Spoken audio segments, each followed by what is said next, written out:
नमस्कार साथियों, हमारे YouTube चैनल जे जीवन में फिर से आपका बहुत बहुत भव्य स्वागत है। साथियों, आज हम लोग बात करने वाले हैं बीपीएससी शिक्षक भर्ती 2023 के बारे में कि इसमें आप सभी अभी तक जान रहे हैं कि ये मामला सुप्रीम कोर्ट में लंबित है। इस मामला पर सुनवाई अब जो है वो 9 अक्टूबर 2023 को होने वाला है, लेकिन ये मामला जो अभी सुप्रीम कोर्ट में चल रहा है, ये पहली बार बीपीएससी टीचर वाला मामला सुप्रीम कोर्ट नहीं गया है। इससे पहले कई बार कई हाई कोर्ट से लेकर के और सुप्रीम कोर्ट तक ये मामला पहुंचा है। तो ये कहां से इसका शुरुआत हुआ है और आगे इसमें क्या संभावना है, उस पर हम लोग विस्तार से चर्चा करेंगे, सरल भाषाओं में चर्चा करेंगे। तो आप इस वीडियो को पूरा देखिए। अगर आप इस चैनल पर, हमारे YouTube चैनल पर नए हैं तो चैनल को सब्सक्राइब कर लीजिए, क्योंकि बिहार में कोई भी वैकेंसी अगर आता है तो सबसे पहले जो रियल न्यूज़ होता है वो मैं आपको अपने चैनल पर दिखाने का कार्य करता हूं। तो चलिए हम लोग देखते हैं कि ये जो है बिहार सरकार द्वारा SLP अभी दायर किया गया है, इसका कितना असर पड़ सकता है और इसमें क्या संभावना है, क्या हो सकता है, इस पर हम लोग बात कर रहे हैं।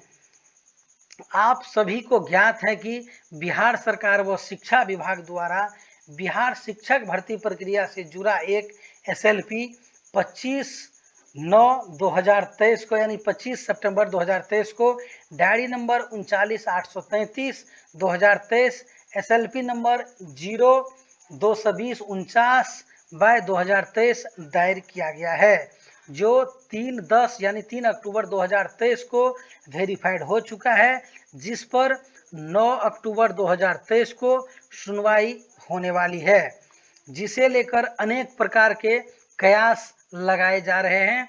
इस SLP से कुछ अभ्यर्थी खुश हैं तो कुछ नाराज हैं।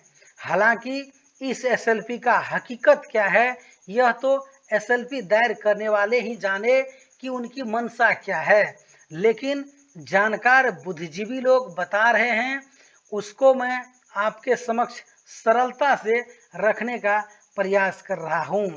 11/8/2023 को माननीय सुप्रीम कोर्ट लगभग 20 महीने से चल रहे बीएड वर्सेज बीटीसी मामले में अपना अंतिम फैसला देता है, जिसके तहत बीएड को प्राथमिक में शिक्षक बनने से अयोग्य ठहराते हुए बाहर कर देता है।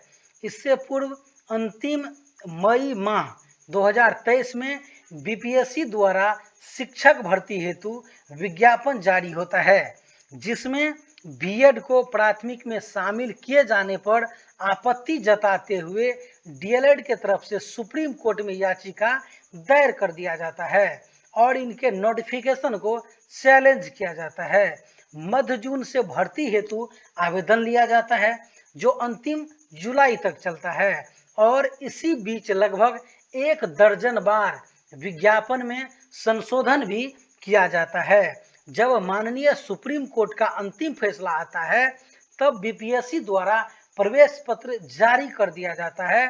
परीक्षा की तिथि इस फैसले के ठीक 14 दिन पूर्व से निर्धारित होता है, जो 24, 25, 26 अगस्त 2023 को सफलतापूर्वक संपन्न होता है।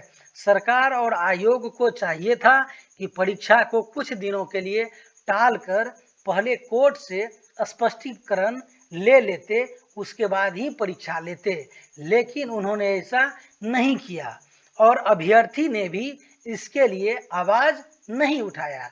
फैसला आने के 10 दिनों तक न तो सरकार के तरफ से कोई बयान आया और न ही आयोग के तरफ से, बिल्कुल असमंजस की स्थिति उत्पन्न रहा।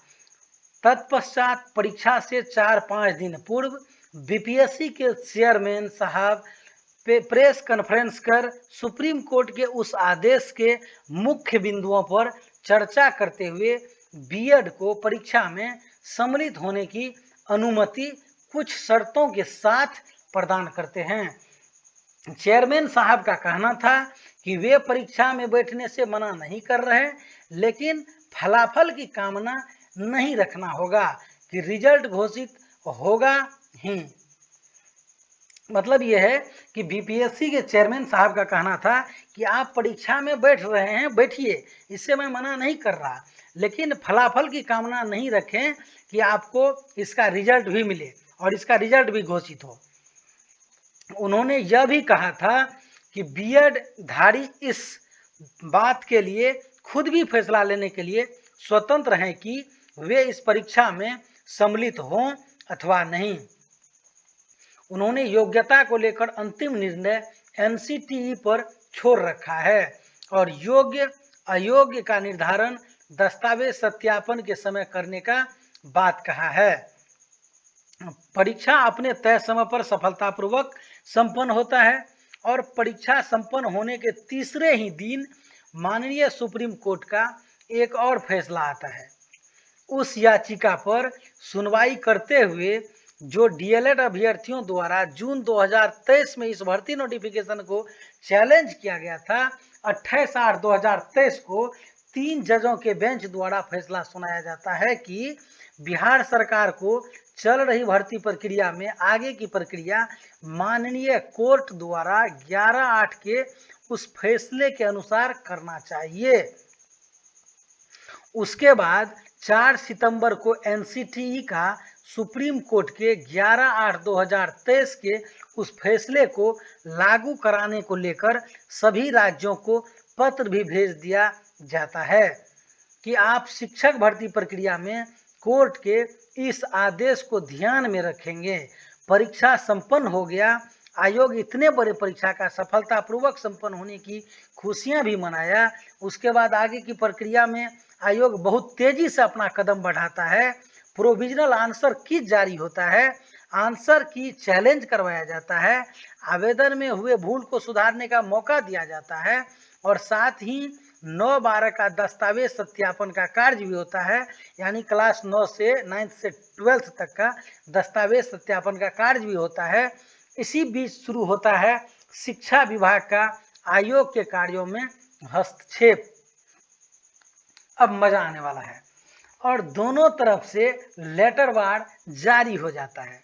आयोग द्वारा रिजल्ट घोषित करने की तिथि भी घोषित कर दिया जाता है और उसी अनुरूप सारे कार्य तेजी से हो रहे होते हैं।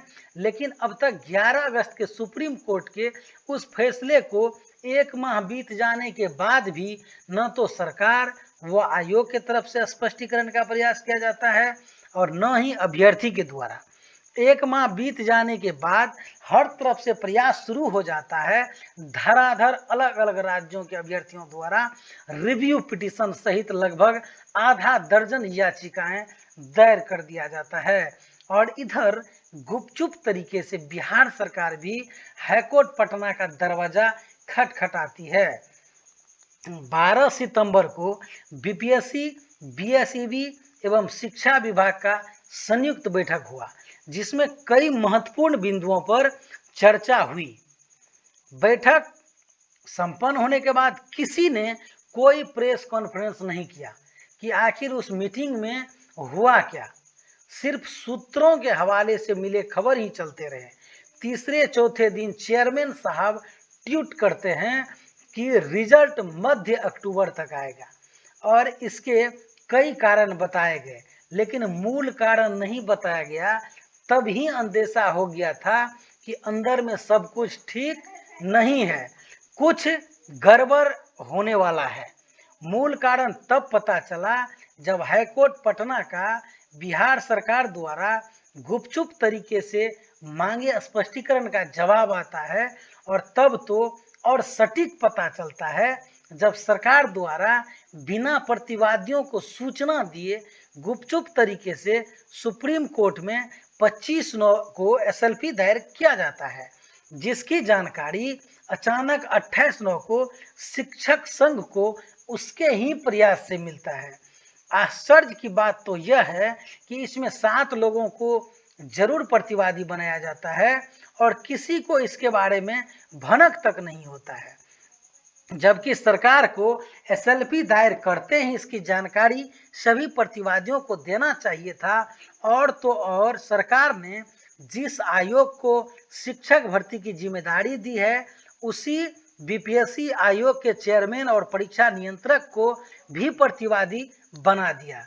जैसे ही सरकार के इस प्रयास का खुलासा हुआ और सोशल मीडिया पर वायरल हुआ, बीएड के साथीगण खुशी से झूम उठे, सरकार की प्रशंसा में कसीदे गढ़ने लगे। हालांकि जैसे जैसे इसकी हकीकत बुद्धिजीवियों द्वारा खंडन किया जाता रहा, कुछ बीएडधारी साथियों के भी सुर बदलने लगे।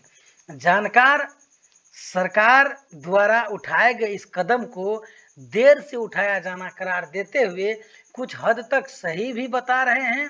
कई वकीलों का मानना है कि इसमें बीएड को फायदा होने का उम्मीद तो न के बराबर है और बहाली भी नहीं फंसेगी, लेकिन भविष्य में उत्पन्न होने वाला लफड़ा जरूर खत्म हो जाएगा।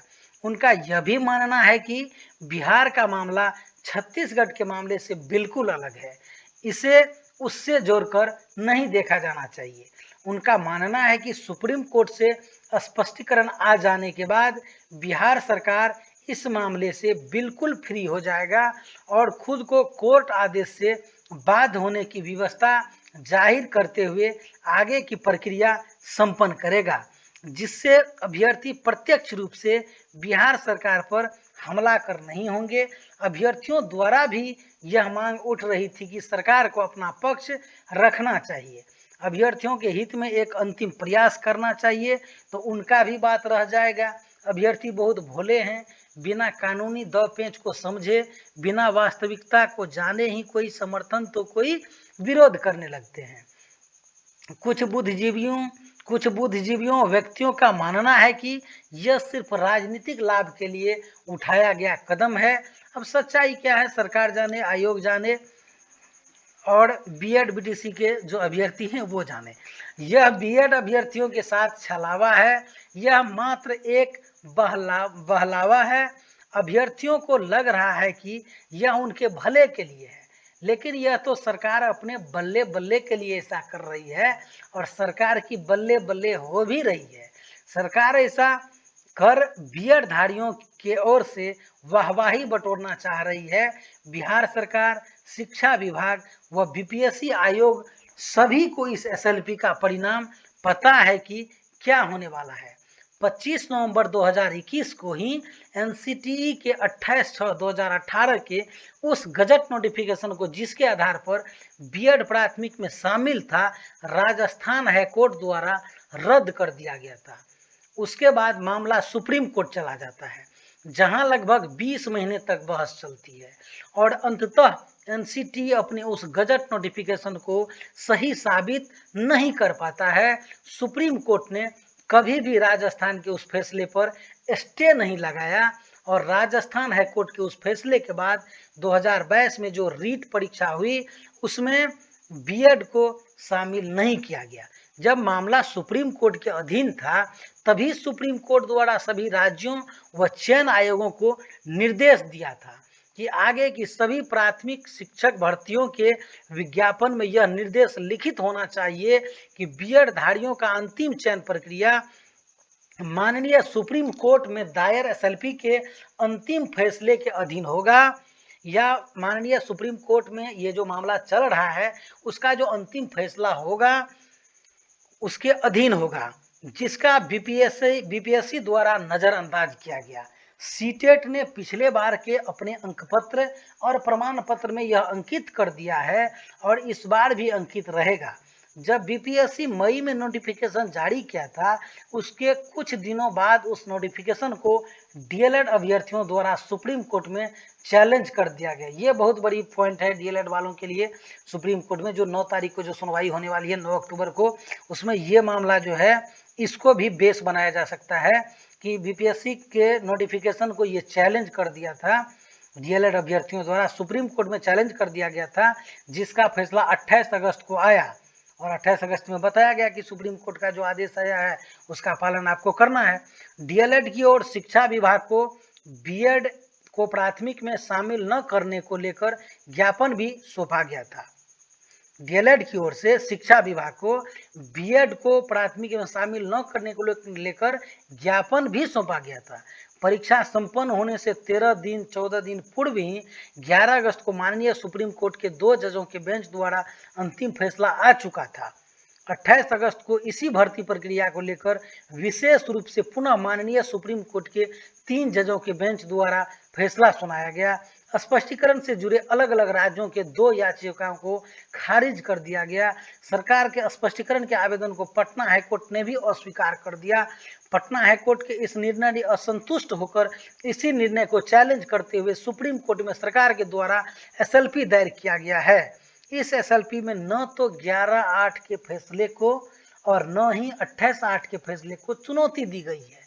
समझने वाली बात है कि जब पटना हाईकोर्ट में स्पष्टीकरण से जुड़े आवेदन को खारिज होने पर सुप्रीम कोर्ट में चैलेंज किया गया है, तो मतलब साफ है कि वहां भी स्पष्टीकरण के लिए ही एसएलपी दायर किया गया है।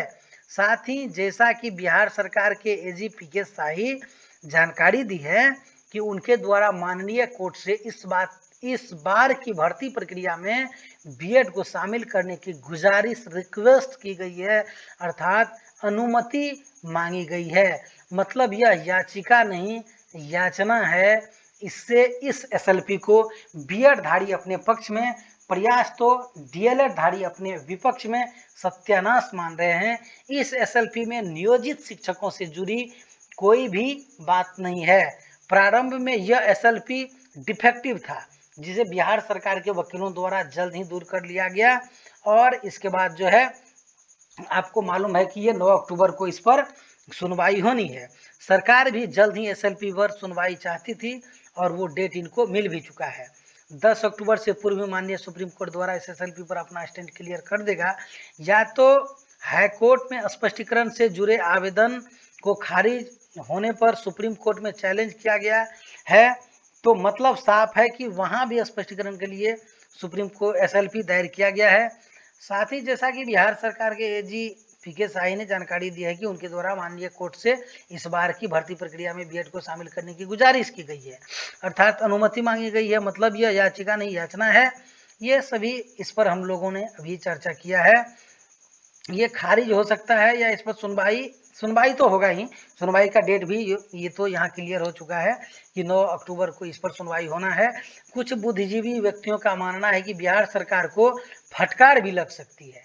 कोर्ट का समय जाया करने के एवज में जुर्माना भी भरना पड़ सकता है, क्योंकि इस मामले में कई बार आदेश व निर्देश जारी हो चुके हैं।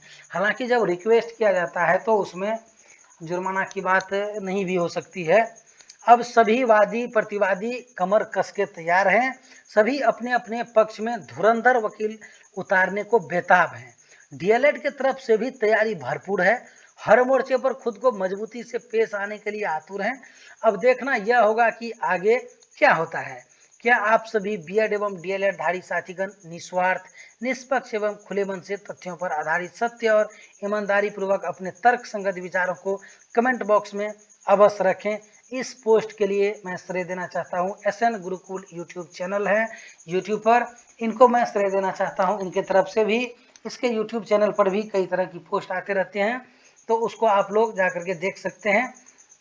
और ये वीडियो अगर आपको अच्छा लगा हो तो वीडियो को लाइक करें। हमारे चैनल पर अगर आप नए हैं तो हमारे चैनल को सब्सक्राइब जरूर करें। और इस मामले में जो अभी पटना हाईकोर्ट में सुप्रीम कोर्ट में भी मामला चल रहा है और कई हाईकोर्ट में भी मामला चल रहा है, तो उस पर भी किस हाईकोर्ट में क्या मामला चल रहा है नहीं चल रहा है, उसका केस स्टेटस क्या है और क्या उस पर कब कब सुनवाई होने वाला है। जैसे कि आप सभी को पता है NIOS से जो डीएलएड किए हैं उसका भी मामला अभी सुप्रीम कोर्ट में चल रहा है और दुर्गा पूजा के बाद उस पर भी सुनवाई होना है। तो उन सभी पर मैं आगे वीडियो लेकर के आऊँगा। आप हमारे चैनल को सब्सक्राइब करके रखें।